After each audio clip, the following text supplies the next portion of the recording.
Hello बच्चों, let's see this question. Match the following list 1 and list 2। Adaptive radiation, convergent evolution, divergent evolution, evolution by anthropogenic activities. List 2 में दिया हुआ है selection of recombinant varieties due to excessive use of herbicides and pesticides, bones of forelimbs in mane and whale, wings of butterfly and birds, and last one दिया हुआ है Darwin finches. तो सबसे पहले अपन बात करते हैं कि यहाँ पर जो इवोल्यूशन बाय एंथ्रोपोजेनिक एक्टिविटीज दी हुई है, तो यहाँ से एंथ्रोपोजेनिक एक्टिविटी की वजह से इवोल्यूशन किस ऑप्शन में दिया हुआ है लिस्ट 2 में। देखिए सबसे पहला ऑप्शन जो है सिलेक्शन ऑफ रेजिस्टेंट वेराइटीज। जब अपन बहुत ज्यादा हर्बिसाइड्स का और पेस्टिसाइड्स का यूज करते हैं तो इनके जो रेजिस्टेंट वेराइटीज जो है वही ग्रो कर पाती है, तो उनका सिलेक्शन हो जाता है और वो उनका इवोल्यूशन हो जाता है। तो वो इस तरह से वो अपनी पॉपुलेशन को मेंटेन करके रखती है। तो डी में जो आंसर आएगा वो आएगा 1।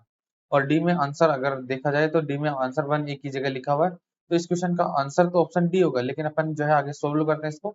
अब एडेप्टिव रेडिएशन की बात करते हैं। एडेप्टिव रेडिएशन जो है वो अपन डार्विन फिंचेज की बात करें तो डार्विन की जो फिंचेज जो उस आइलैंड पे मौजूद थी, उनकी डिफरेंट डिफरेंट फूड हैबिट के बिहाफ पर जो है उनकी उनकी जो बीक थी वो अडेप्ट हो गई थी, तो इसको कहा जाता है एडेप्टिव रेडिएशंस।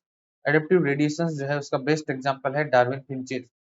वहीं कन्वर्जेंट इवोल्यूशन की बात करें तो कन्वर्जेंट इवोल्यूशन का जो कन्वर्जेंट इवोल्यूशन में जो ऑर्गन्स होते हैं वो जनरली जो है सेम फंक्शन परफॉर्म करते हैं। तो यहाँ पर ओरिजिन उनका डिफरेंट होता है। जैसे यहाँ पर थर्ड ऑप्शन में लिखा विंग्स ऑफ बटरफ्लाई, ये फ्लाई करने का काम करेंगे। वहीं बर्ड्स जो होंगे उसके विंग्स भी फ्लाई करने का काम करेंगे। बट बर्ड्स के जो विंग होते हैं ये जो है ये फोर लिम्ब के डेरिवेटिव्स होते हैं, और बटरफ्लाई में जो विंग होंगे वो फोर लिम्ब के डेरिवेटिव्स नहीं होते। तो दोनों होमोलोगस ऑर्गन नहीं है, तो इनमें होमोलॉजी नहीं है, बट ये जो है एक जैसा काम कर रहे हैं। तो ऐसे ऑर्गन जो कि एक जैसी ओरिजिन तो नहीं है बट एक जैसा काम करते हैं वो कहलाते हैं, वो कन्वर्जेंट इवोल्यूशन का एग्जांपल कहलाते हैं। तो बी के साथ कॉम्बिनेशन आएगा थर्ड, ए के साथ जो है आएगा 4, और डी के साथ हमने पहले ही चेक कर लिया, डी के साथ आएगा 1। सी ऑप्शन की बात करें डाइवर्जेंट इवोल्यूशन।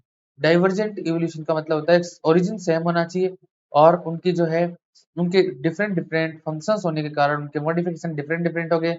जैसे बोन ऑफ ऑप्शन यहाँ 2 में जो लिखा हुआ है bones of forelimb in man, man में फोरलिम जो है अपने हाथ जो है उनकी बात की जा रही है। और व्हेल, तो व्हेल के जो फोरलिम होते हैं वो फ्लिपर्स में डेरिवेटिव हो जाता है, फ्लिपर्स में चेंज हो जाते हैं। तो ये ओरिजिन इनका सेम है बट इनके जो है डिफरेंट डिफरेंट वर्क को परफॉर्म करने के लिए ये वेरिएशंस जो देखे जाते हैं वो कहलाते हैं डाइवर्जेंट इवोल्यूशन में आते हैं।